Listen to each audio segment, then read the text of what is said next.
Being a warrior, it's not always easy. You and your thuggy-ass friends, what are you doing for your people? It's easy to be bad. It's hard to be a warrior with dignity. Remember that. In my time, we gave everything. We died for our people. We died for our land. What are you gonna do? What are you gonna fight for? I'm just fucking with you. But for real though, listen to what I said. Marinate on it. Oh. Cinema is truth. This is The Movies That Made Me with your hosts, Josh Olson and Joe Dante.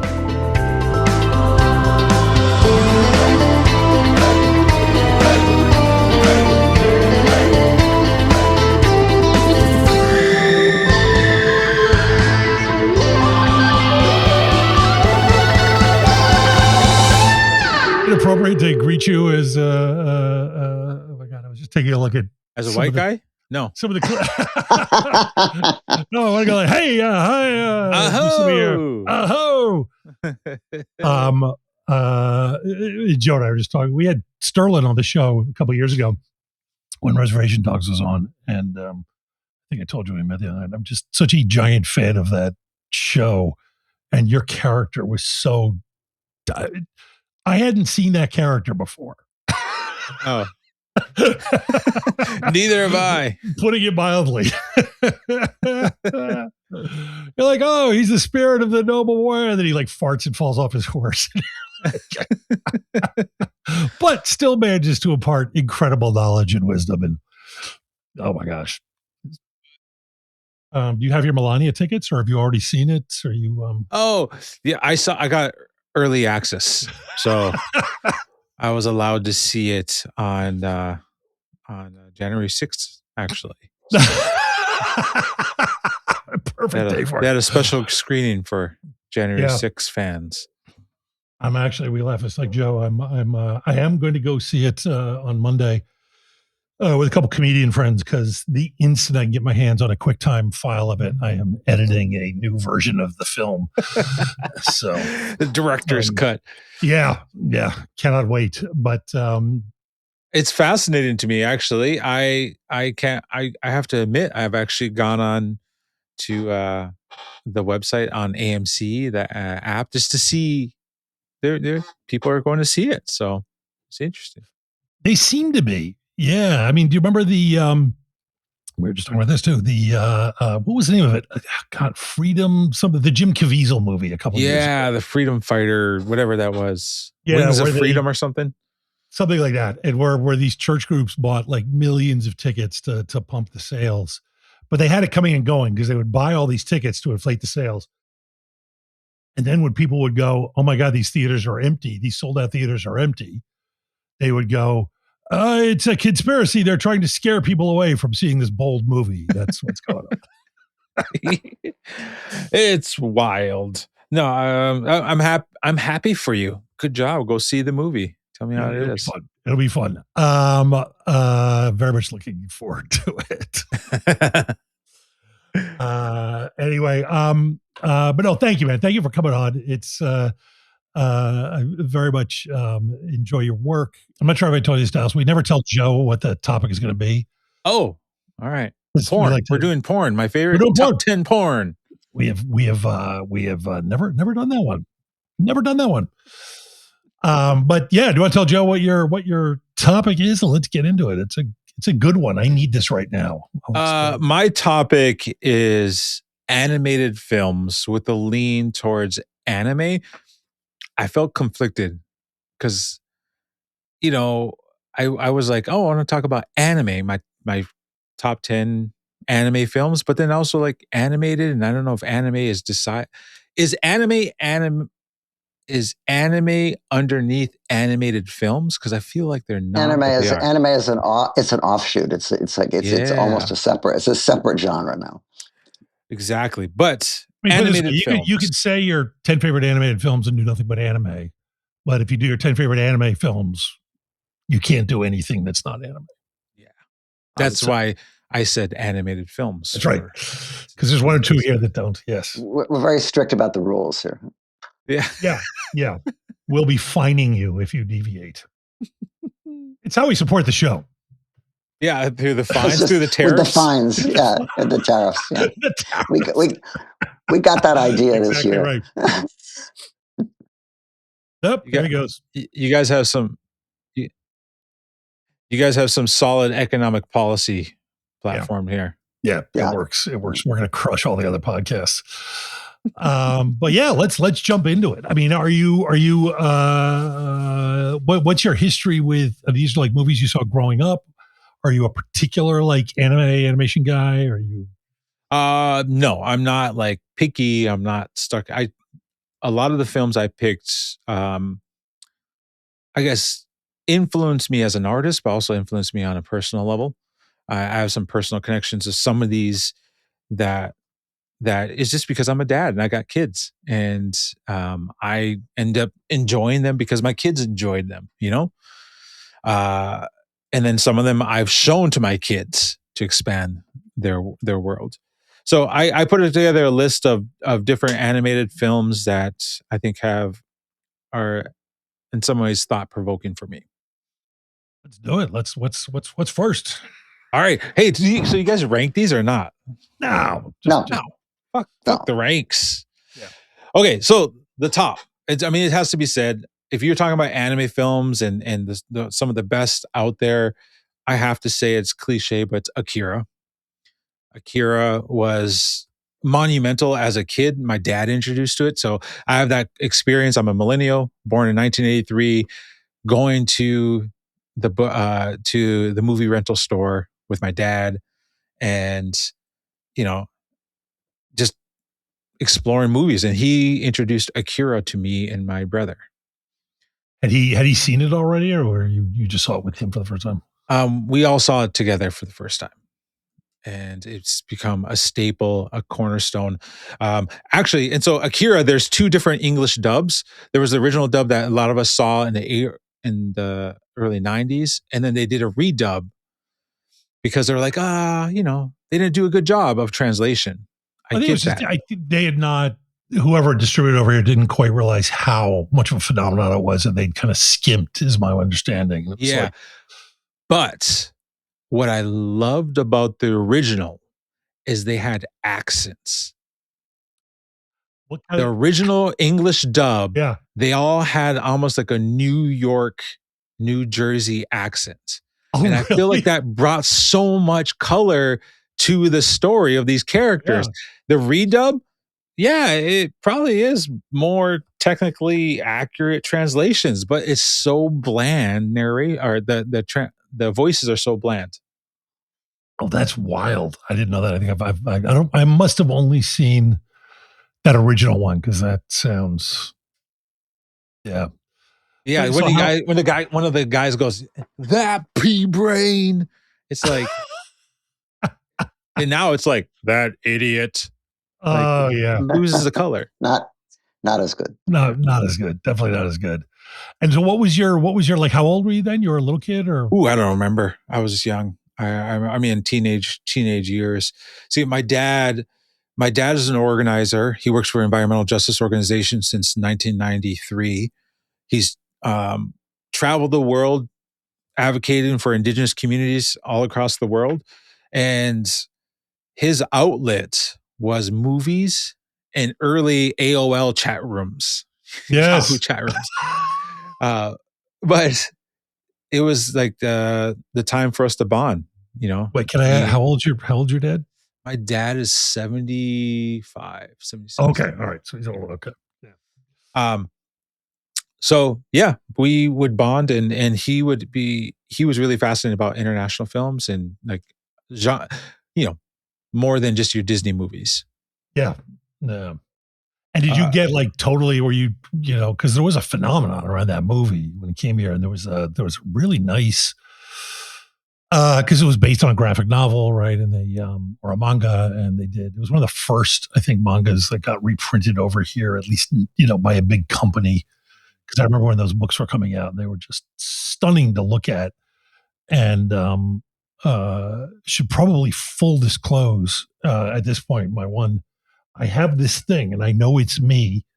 I have just had the hardest It's time. okay. If you get a cream, it'll take care of it right away. No, but there is a solution, and I found it. I've had a thing with anime forever. I've just had a hard time. I don't know why. It's not like, I'm not that person who's like, I don't like it, so I hate it. It's so clearly me. Even to the extent that I actually I wrote a Batman anime about 15 years ago, which is a lot of fun for this. They did like this sort of spin-off Blu-ray from Dark Knight, the Nolan thing, where they got a bunch of American screenwriters to write short Batman cartoons and then had great Japanese filmmaker anime guys come over and adapt them. And it was so much fun.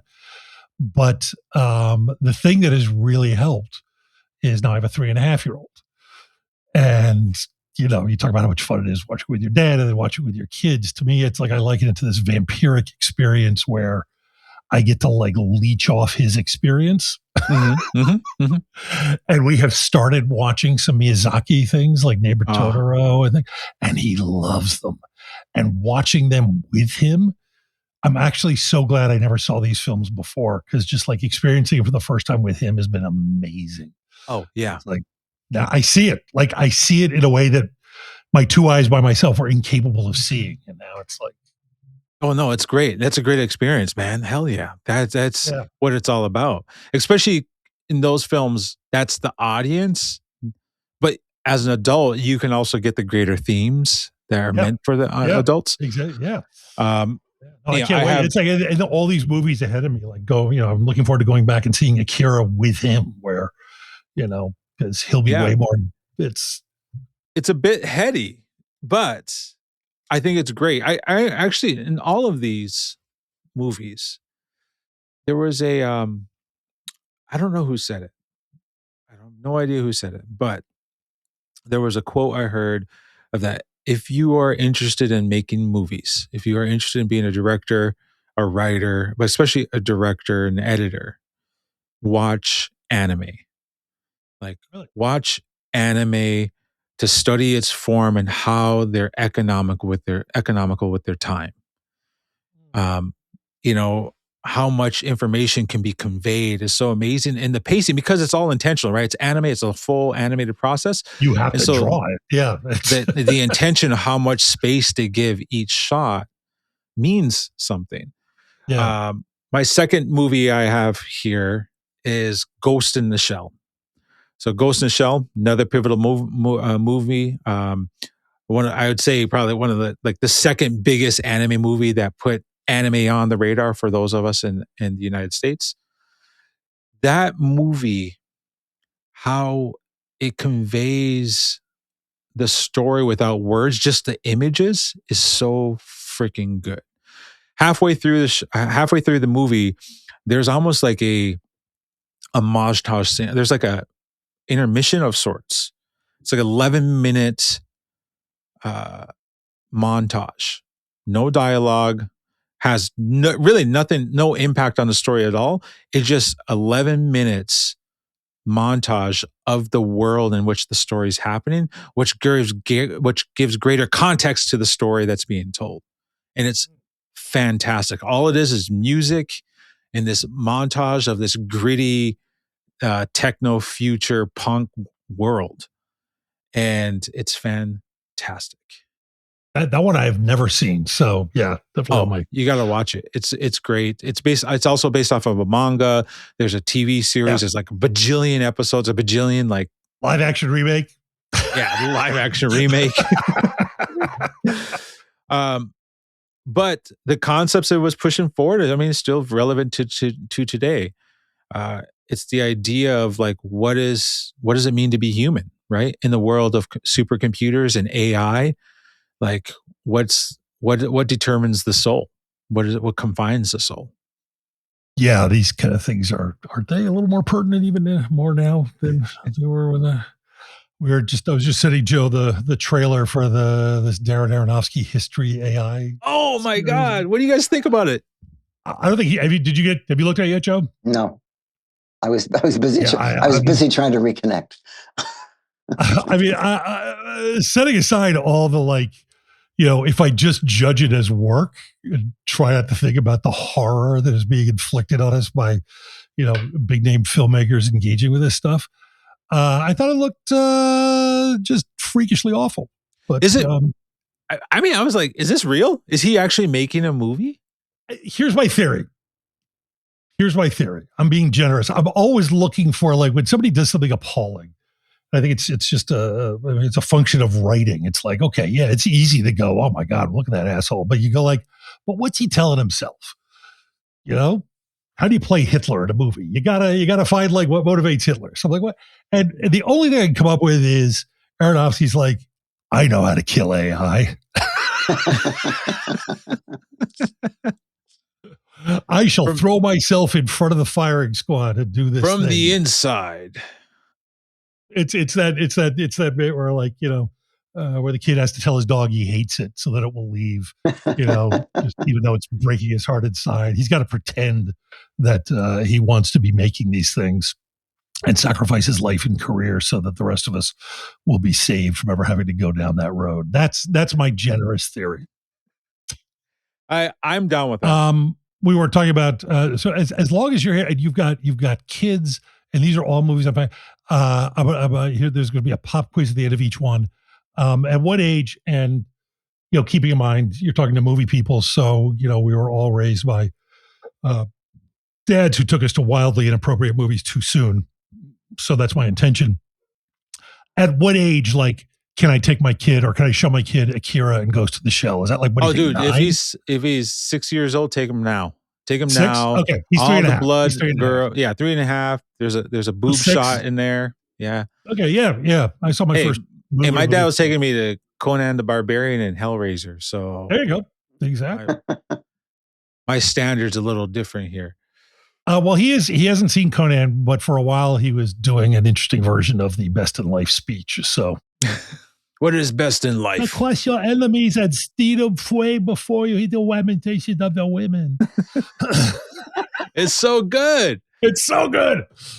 And it's true, of course. That's actually, I do. I don't know if you caught it in Reservation Dogs, my character there, I do a reference to Conan the Barbarian in the last season. I kind of don't remember.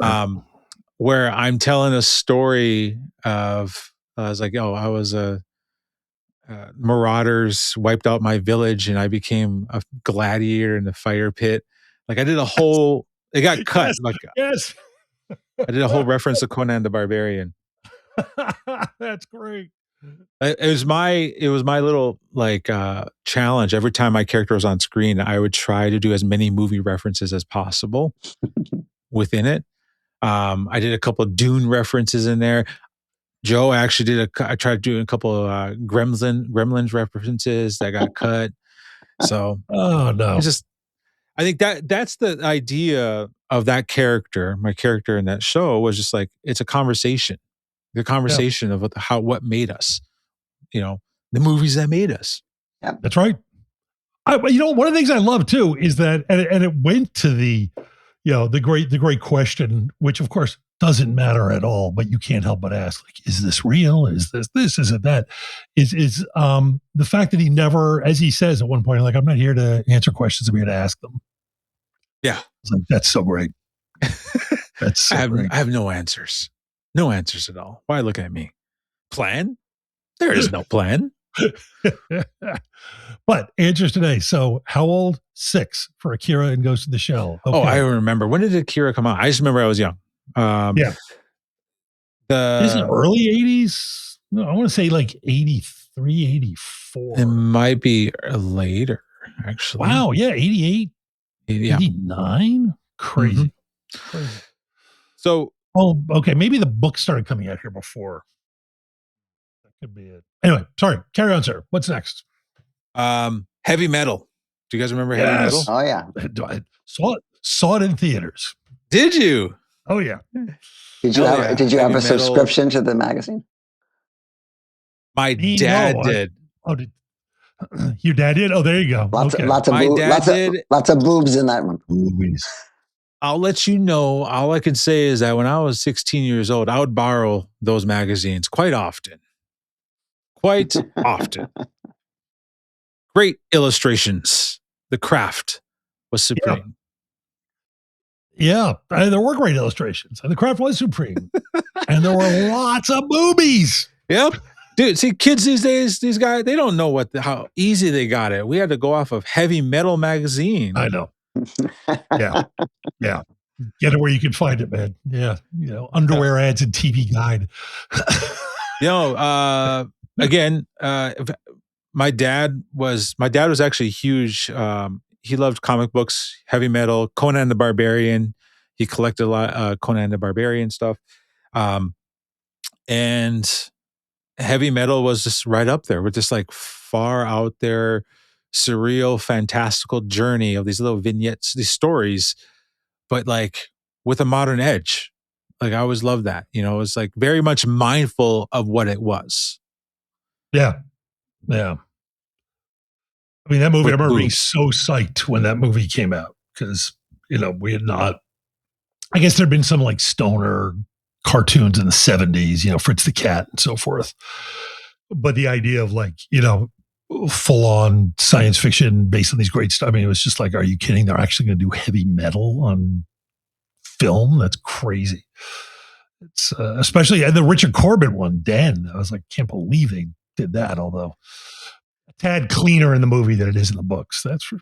Well, I like, it's also like, I mean, for me, there was two things like in watching that I remember. One, that I was a kid. So all I was used to is the just Disney movies, right? So it was like it is an animated film that was not a Disney movie. This is amazing. And I think it came out in the early 80s, but it was also like that whole time where this would have been designated as like devil worship, right? There was a whole movement of people protesting movies and having a conversation about these are rotting people's minds. That seems like, there's like, that's cyclical. We get that every few years, but yeah. So you're a kid, you're watching heavy metal. Well, you knew the comics, so you're prepped. I'm somewhat familiar. Yeah. I was probably, 10 years old when I finally actually watched a movie. A bit older, but yeah, had seen a lot of the heavy metal stories. I loved, I think it's just, I loved stories. I loved like all these like no boundaries in storytelling. It definitely influenced me as an actor and writer. Yeah. Because it was for all the, like, they managed to sort of smuggle in some like really interesting ideas under the guise of this kind of exploitative, trashy thing. You got to be a fan of that movie, right, Joe? Oh yeah, I saw it when it was new.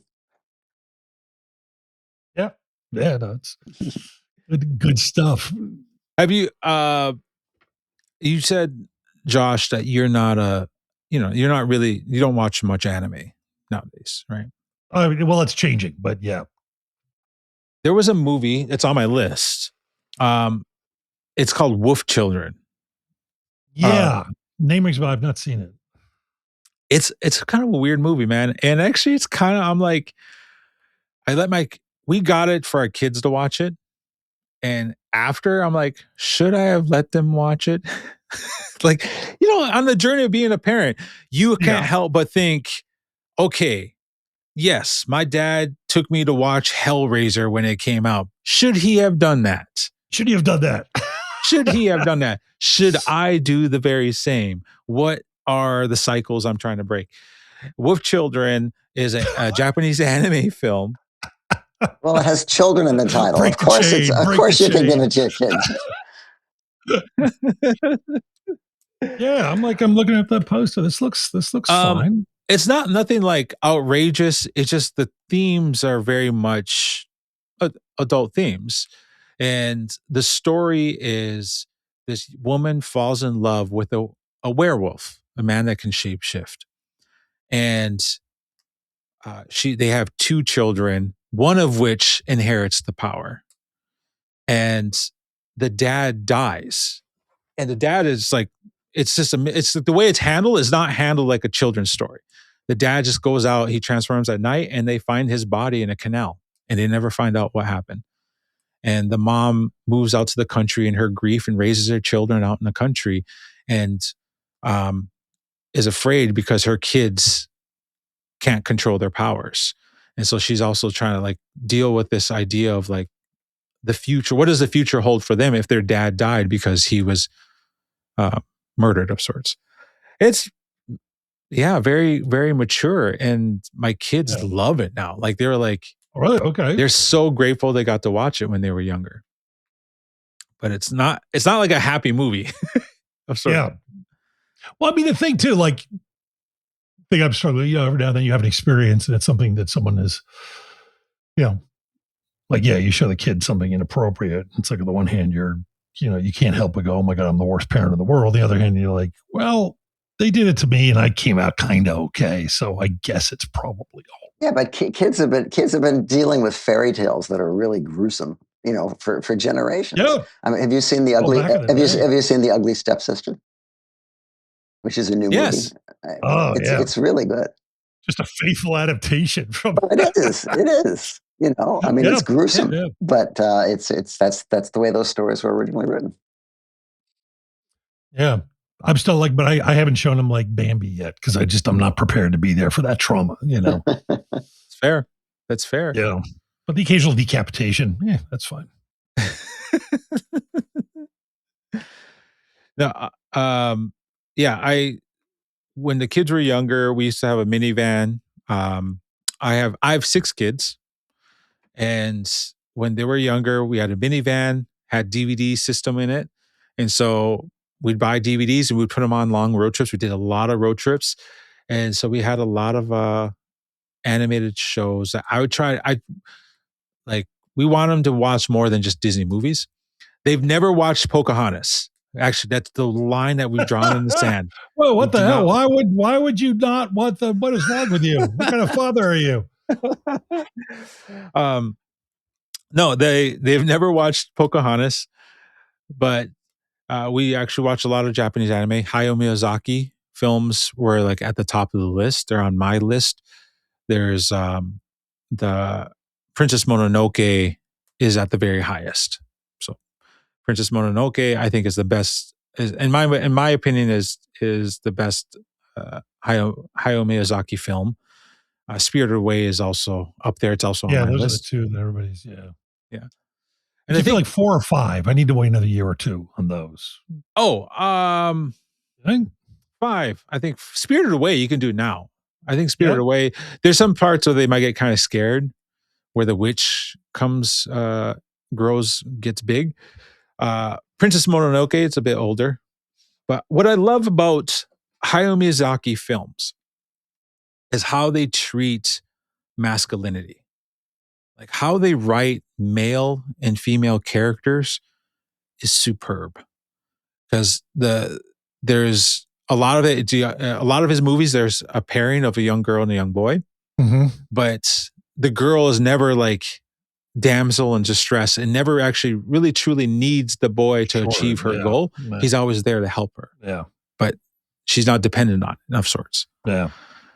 And the men in the films are like, they're so human. They have wants, needs, fears, and they're very, very flawed.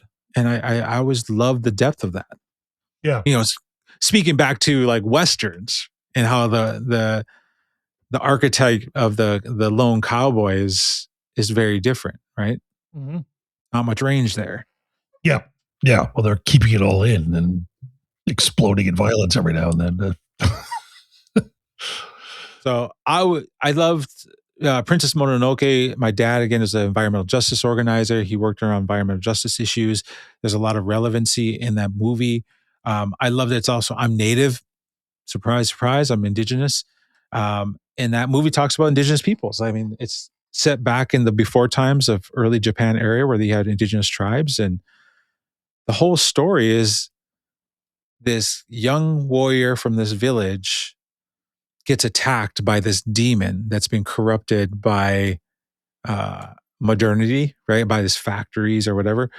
and he has to go on a quest. And the quest that his elders send him on is, you're going to die, but go find out what happened. So from the very beginning, he knows he's going to die. The elder's like, you can't be fixed. This can't be solved. But in this, go west and go find out what caused this. And that sets him on his journey. I love that. Yeah. I mean, that it's kind of the classic, well, except for the you're going to die part, but it's the sort of classic mythic journey, right? Wow. Yeah, no, that's I am looking forward to all of these. I feel like just recently I've been given a key into like a thing that I've never been able to open before. And, after the first one or two of these, I was just sitting there going, oh, I'm going to have to wait a couple of years for the rest of these. God damn it. The one that you could watch right now is Ponyo. Yeah, for some reason he has a hard time with the underwater stuff. He just keeps going like, no, and then he wants to watch Totoro. But we're making our way. And then there's one that Miyazaki didn't direct. That's based on The Borrowers. It's Tiny Little People. Yes, Little Arietti. Yeah, and we got about 40 minutes into that, and then there's a scene where the bird gets caught in the window, and there's a lot of chaos, and he decided that was too much for him, and we went and watched Neighbor Totoro again. But we'll get back to that. It's all about breaking down their resistance to violence and terror and horror. Mm-hmm. Well, it's anxiety. Yeah. How do you? It's like desensitizing them to violence. Ultimately, is the goal, I think. Right. Here, kid, deal with some flashbangs. Desensitize you. Exactly right. You think that's bad? Check this out. The child services people will be coming soon. What is next, sir? What is next? Okay, let's see. More traditional animated American films is The American Tail. Sure. Do you guys remember that? Was it Five-ish? Fievel? What's his? Yep. Yep. What I loved about that is that taught me history without realizing it. Right. Is this whole story about the plight of Jewish folks being exiled from Russia, and then you have immigrants, and there's great songs, and there's a big ass fucking cat that is a friend. I loved it. I think that I just loved the narrative it was trying to tell, and also packaging the immigrant story in that way. I was like really fucking accessible. It did its job well. Yeah, I remember enjoying it a lot, and it's it's always a tricky thing because there are movies and there are kids films that are animated films where you can actually learn a lot about history, and it's always like, is this the best way to do it? I don't know, but it's a way, and it's coming through.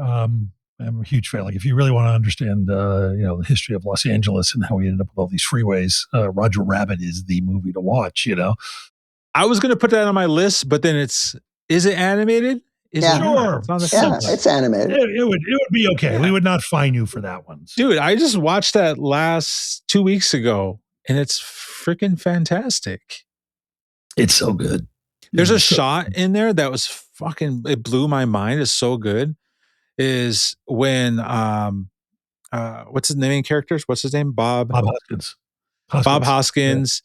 Yeah. It conveys all the backstory. It's exposition without talking, where he comes back to his office, and the camera comes in, and it pans, it goes up, and you see where his brother's desk was, and it's still the same. And you see all the photos. It tells a story of him and his brother, and they had the secretary. They help the tunes out, and it goes up, and he's taking shots, and it pulls back, and it comes back, and it's daytime. It's a transition scene from night to day, and it's a oneer, and it's fucking brilliant. Yeah. It's just so economical with its time. So much of the key to that film to me is him. He was so remarkable at being able to perform with people who weren't there. Yeah, I saw the outtakes of when Jessica Rabbit does like basically the lap dance, and all the things that he had to do technically to make sure the eye lines are right, while also acting is just bonkers. Yeah, no, it's crazy. It's crazy. That is a delightful film. Yeah, that and Chinatown are probably the two best movies about 20th century Los Angeles history. Yeah, I'd say. My next movie is The Secret of Nim. Yeah, have you guys seen it? Also not anime. National Institute of Mental Health. Do we still have that?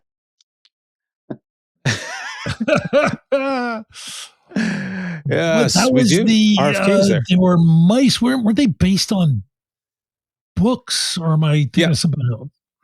Based on a book of Miss Frisbee and the Rats of Nim. That's it's another right. Don Bluth. It's a Don Bluth movie. Don Bluth, yeah. American Tail. This one. Don Bluth was known for his dark animation films, or they were always seen as more dark.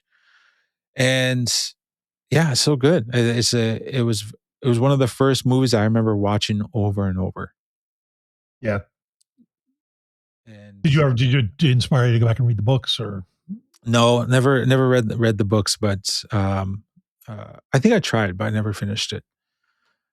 But yeah, they for folks that don't know, it just follows these mice who live in this pasture, this farmland, and the big bad of the movie is the farmer wants to plow up the mice's home. And so they have to recruit the help of these rats to save the home. And the rats were formal test subjects of this institute called NIM.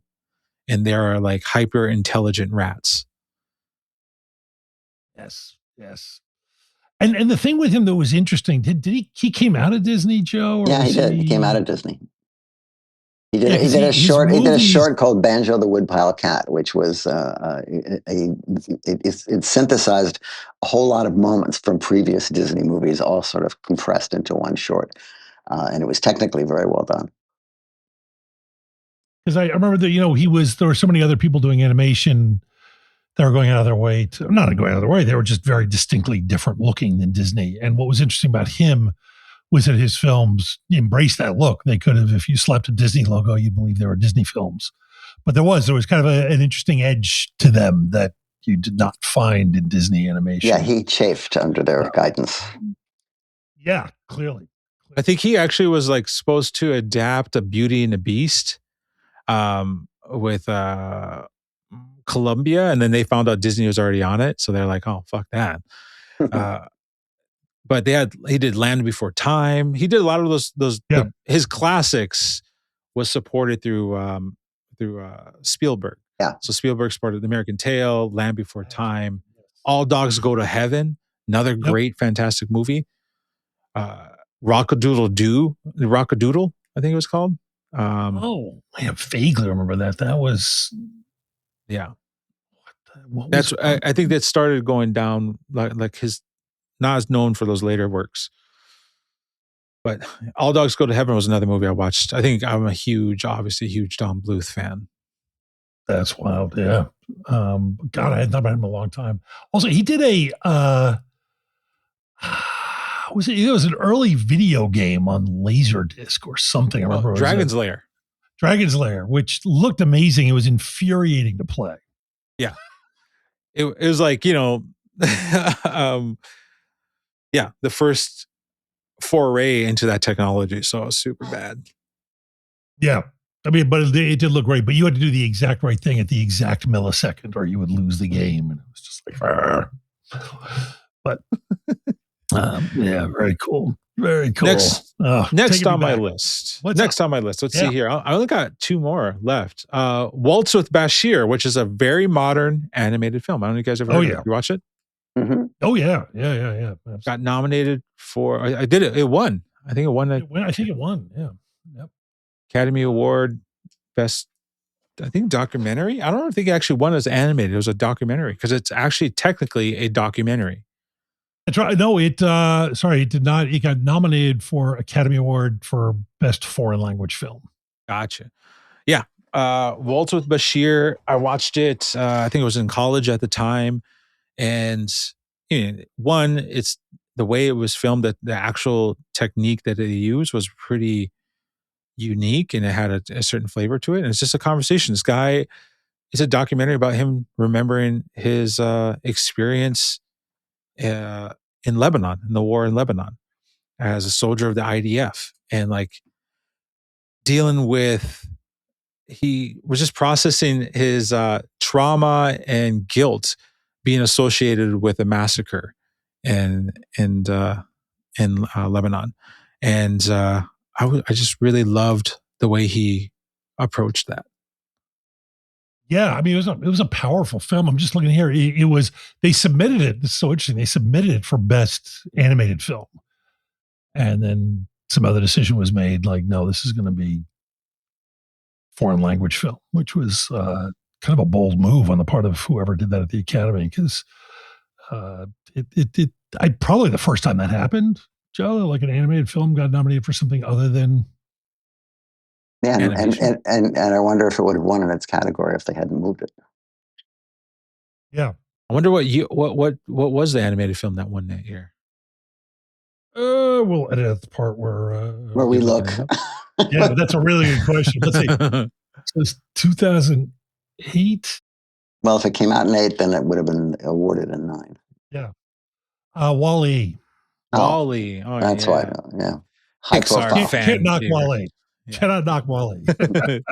No, it came out right 2008, 2000ish, late 2010s, Yeah, whatever. Yep. I had relatives fighting in Afghanistan and Iraq at the time. I was a student at UC Berkeley. I went to UC Berkeley for school. It was really involved in stop the war protests out there.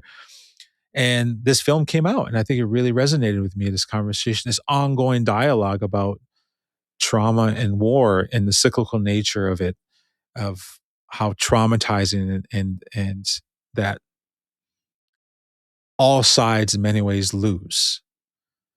And the humanity that's lost in some of these atrocities is just can't comprehend. And so I think it was a pivotal moment it was a movie that really influenced me, of how do we talk about heavy subjects in a different way to convey that message. Yeah. And I firmly, I think probably, I've grown up with Dr. Strangelove at a very early age. Sort of, it has always struck me that, the best ways to kind of address a lot of these things are not the kind of obvious, direct, sort of dramatic way that, throwing a spin genre-wise or treatment-wise or what have you can open doors to people being receptive in ways that they wouldn't if they were watching like a documentary or a, serious Hollywood drama about this important subject. Yeah. Yeah. And it's fun too, because there's always somebody who's offended. Yeah. Always. How dare you treat this topic like this? Always. Which only makes it better. The last movie I have on my list is Grave of Fireflies, talking about something that's dark and doesn't shy away from it. A very cheery movie.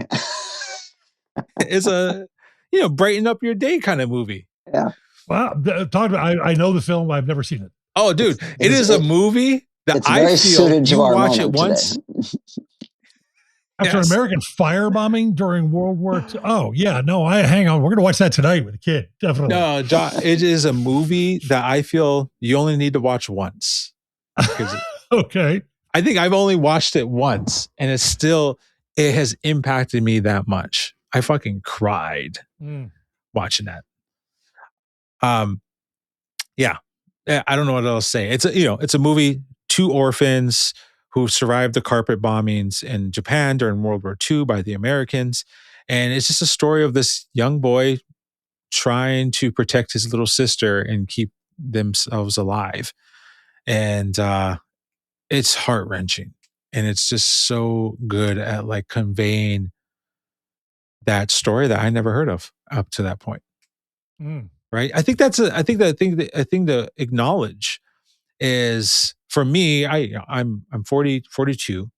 I'm as a 42-year-old, as a millennial, I was in high school when we transitioned to internet. Like, I remember in high school, we didn't have internet. In the last 3 years of high school, we had internet. Yeah. And, I think those of us who remember pre-internet, it's like, how do you convey how small the world was? Of like, how do you convey how much you didn't know compared to now? Yeah. Yeah. I grew up in Southwest Minnesota. It was nothing but Indians and white hicks. It was like a little speck of pepper on an ocean of salt. It was just nothing but farmers and hicks around us. And I'm not abashed to like share the story, but I went to college, UC Berkeley. My first day there, I met this kid. He was from Santa Barbara, and I kid you not. So he's Chinese American, and when he talked to me, the thought I had in my head was he doesn't have an accent. Because I had, up to that point, had never met a Chinese American or anyone that was Asian American that didn't, like, all I saw on TV was that they had accents. That's like a sheltered world that I came in from, Southwest Minnesota, out in the country. And so I tell my kids that all the time, like, the world was, even now you tell your kids the world's small. You don't know what you don't know, but the access to knowledge and information is vastly improved to where we are now. So when the movie like Grave of Fireflies came out, I was like, what? Yeah. But do you feel like I'm not a Luddite by a long shot, but it always feels like there's sort of a give and take there because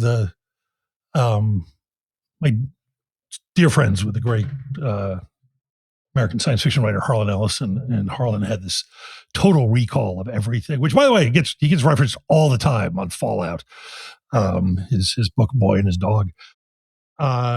He had read like every science fiction book and short story ever and had this total recall. And I asked him once, I was like, had anybody in all the various predictions, Jules Verne coming up with submarines and so forth, did anybody ever predict that one day mankind would have access to the entire sum of human knowledge and that the end result is that we'd all be dumber? That we all be like, you know what? Just let the computers take over.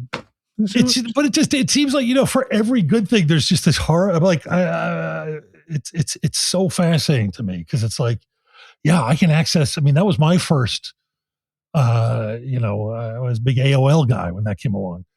And to me, and it was sort of probably why I'm a writer, my immediate thought was like, wow, I can now access communities that I could never even find, another way. And I can sit in and listen to people talk about their experiences, which are completely alien to me. And what a great tool this is for bringing us all together. And it certainly has in many ways. My God, I was just thinking before you came on that I got on Twitter specifically because of Standing Rock. It was like no one on mainstream TV was even mentioning it. I knew this thing was going on. And I could go on Twitter and I could see like videos of you guys. Like I could see what was happening there live on the ground. And it was like, this is incredible. This is going to change everything. But it's also clearly had some negative impact. Well, it's amplified our differences because people have different views, and now they have them. They have the means to express them loudly and incessantly. It was supposed to bring us all together, but unfortunately, it's really torn us apart. That's the problem, I guess. The other side that comes with having unfettered access to the masses, right, is that the minority voices of sorts, those are the extreme voices. But I mean, some of the minority voices are amazing and you have to hear them and it's incredible to have access to them. But some of the minority voices are minority voices for a good fucking reason. Well, because they don't know anything, because they're know-nothings. And they force other people to listen to their braying, which is why we need an animated movie about the Tulsa Race Massacre. Yes. Which I didn't know about until a couple of years ago. Yeah, I think a lot of people didn't know about it until The Watchmen. Like Watchmen. Exactly. That's where I found out about it. I was astounded. I couldn't believe it. Wow, like Black Wall And Street, that was your wow. and then I've been to Tulsa, and they've got a great museum there for it and everything, and a great interactive thing. Yeah. But it's still astonishing that this could have happened, and we weren't told anything about it in school. No, absolutely. I think for me, it's such a unique experience in this conversation. Like as a Native person, there was so much like Native representation on TV was so lacking growing up. We had, there's amazing actors who, like, I as an actor, I walk in their footsteps, right? Graham Greene and Wes Studi, Tantu Cardinal, some amazing actors and actresses. But me personally, was like so wanting to see our stories that like I started like a lot of Native folks, a lot of folks my age, we would start like claiming people who weren't even Native, but we're like, oh, they have their image had vestiges of nativeness. Joseph Gordon-Levitt, when he was young, I was like, oh, he's Native. He's Native. He looks Native. I'm gonna claim him. Keanu Reeves. Yeah, Keanu Reeves, claiming him, taking him. Right? We were proud of those little moments. What's his name? Why am I drawing a blank? From Predator. Remember the Native guy in Predator? The stuntman, the dude, the muscle. Yeah, the red bandana. The red bandana. Yeah, what was his name? Walter Hill used him all the time. Yeah, what was his character's name? Anyways, the key. Yeah, that guy. Obviously portrayed as a Native in that. So like we were proud of that. Yeah. And cuts his little chest. He said, whatever out there ain't no man. That, yeah. Hell, we'll claim that. Sure. We latched on to anything that somewhat resembled us in some way. And in that journey as a writer and as an actor today, I realized like, if we were so like digging through the scraps to find something, that just means there's so many people who have not heard any authentic stories. I haven't seen those stories. Yeah. Which always seems to me like set aside any sort of like socio-political argument. It's just kind of a mercenary argument for like, yeah, there's this whole trove of tales and mythology and all these other things that you can exploit for money. That you've been ignoring, and now all of a sudden here it is right in front of you. Hey, I do have to say, Joe, that I'm so happy to be on here with you because Gremlins 2,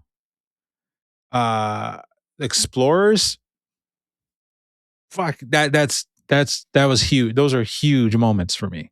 Oh, okay. And I'm so happy to be in this space with you. Oh, that's good to hear. Especially Gremlins 2, man. I don't think it gets enough love. The fever dream of Gremlins 2, I'm all for it. I loved it. It's we got to do a screening of that a while back in LA. And it was so fun. Chapo Trap House had arranged it. Oh no, I'm talking about the one before where we did that Cinematech. I mean, I like facilitated, but it was just great seeing a packed theater full of like young, people in their 20s and 30s who had not seen Gremlins 2 before, just having their minds blown out the back of their heads by this. Like they don't see Gremlins, they're like, oh, okay, it's a sequel. It's works better with an audience. My favorite reference in that, because I didn't watch the original until after, in Gremlins 2 is it safe? Like, yes. Is it safe? And I brought that up in a writer's room I was in, and I did the reference, and they're like, is that from Marathon Man? And I was like, no, Gremlins 2. Gremlins 2, you idiot. What are you talking about? Talking about the classics here. Right. Man, yes. A man of exquisite taste, Joe. Because that's obviously. The one. Obviously. Yeah.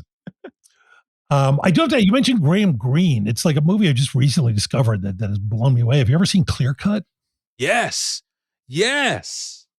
Let's go. Do you have 2 minutes to? I mean, it's not animated. Let's do it. But no. Yeah, it was this movie that I had heard about for a while. I remember, like, I had it's one of those things I finally tracked down, like a Canadian terrible pan scan DVD, and right before I watched it, a woman who's been on our show, Kira Shanice, announced that Severin was putting out this beautiful Blu-ray box set of folk horror films.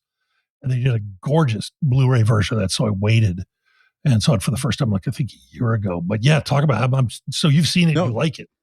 Yeah, that Clear Cut was one of if there are, there's a small collection of native films, native films that are like the staple in a lot of different homes. Clear Cut's up there.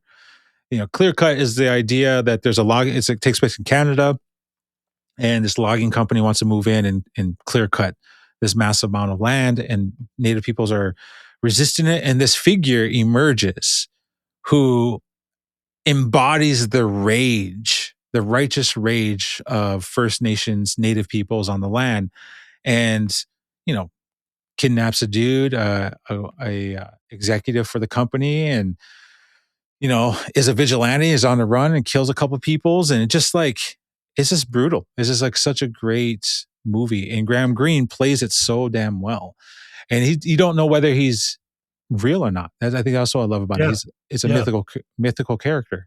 Is this really a human being, or is this the embodiment, a spirit that has embodied that rage that takes the form of a man? He's so good in that. That's the folk horror side of it. Yeah. And we've talked a lot on the show about like actors who, for just really stupid reasons and obvious ones, never got the exposure or the opportunity that they would have if they were just sort of like ordinary looking white guys. Yeah, he was great. I mean, Graham Greene was amazing in everything. My two favorite movies that he was in, Lethal Weapon 3. He just plays. wait. What? Lethal Weapon 3. Which I think is probably one of the best of the Lethal Weapons. No, sorry, not Lethal Weapon. No, shit, I'm bad. He's not in Lethal Weapon. It's in why am I drawing a blank? Bruce Willis is Die Hard 3. Die Hard 3. Oh, okay, all right. I wish he was in Lethal Weapon 3. What? I don't even remember it. Yeah. No, he was in Die Hard 3. Okay. And he just played a cop. Didn't say he was native. He was just a cop. Yep. I loved him in that. And then in the Mel Gibson movie Maverick was Mel Gibson and what's his name? Yeah, Jodie Foster. And who was his dad in that? James Garner. Was it James Garner? James Garner. TV show. Yeah. And there's a sequence where they have to go talk to Graham Greene, and he doesn't have an accent. He doesn't play broken English. He just speaks in a modern form of English. And it's a fantastic scene. If you get to watch Maverick, go watch Graham Greene in that, and just shows a lot about him, who he is as an artist. Oh, cool! Yeah, no, he was amazing. He was just so good. The first Native American actor that I can remember seeing as a child was Jay Silverhill, who played Tonto in The Lone Ranger. Oh. And he was, I think, actually, I think he actually was a Native American, and he'd been in a lot of other westerns. I don't know what tribe he was. I think because of that whole controversy about what's his name, Iron Eyed Cody being Italian was the whole. Well, but he wasn't Native American. No, he was actually. Jay Silverheels was Mohawk. He was a Mohawk. Native man. And he's in Key Largo. Yeah. I mean, he did a lot of movies. He had a career. Yeah. No. Yeah. I haven't watched many of the old Tonto Lone Ranger stuff. I didn't even watch the Johnny Depp one. Yeah, that did not. You didn't miss much. Yeah. Oh man. Well, Dallas, man, thank you so much for doing this. It was funny just just had a feeling like I saw you at that thing and I was like, oh man, he'd be great on the show. I gotta get him. No, he's a great guest. I appreciate it, man. I feel like I didn't do a good enough job of explaining why these things I like. No, you did fine. It's all about your personal feelings. That's the whole thing about this show. Yeah, no, it came across. And I'm really, I'm so incredibly helpful because I really am like, I'd be trying to have these conversations even if we didn't have the podcast, because trying to find when to show my kid and what is such a, as you know, these things become big questions. Oh, how old's your kid again? 3.5. 3.5. Okay, my kid's 5, or he just turned 6. When he was 4.5, 5. Another good movie is Rescuers Down Under, which is the sequel to The Rescuers. Oh, we did better than The Rescuers? Yeah. I actually like the sequel to Rescuers better than the first one. Okay. It's good animated. Yeah, that sounds like, I remember that being kind of fun. Yeah. It's such a joy watching these with a kid, especially both if they're movies you've never seen, and they're great, or just movies you loved as a kid and getting that validation of like, oh yeah, this was good, wasn't it? Well, I appreciate you guys both. I appreciate you both for your artistry. And thank you for having me on. Thanks, Dallas. Thank you, sir. We'll be back with more movies that made me next week. Thank you for joining us.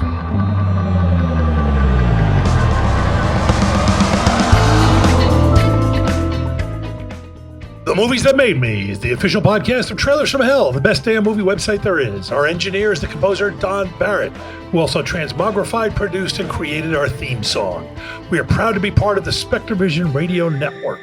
Learn more at SpectreVision.com. This is the real version of Josh Olson for The Movies That Made Me. See you next week.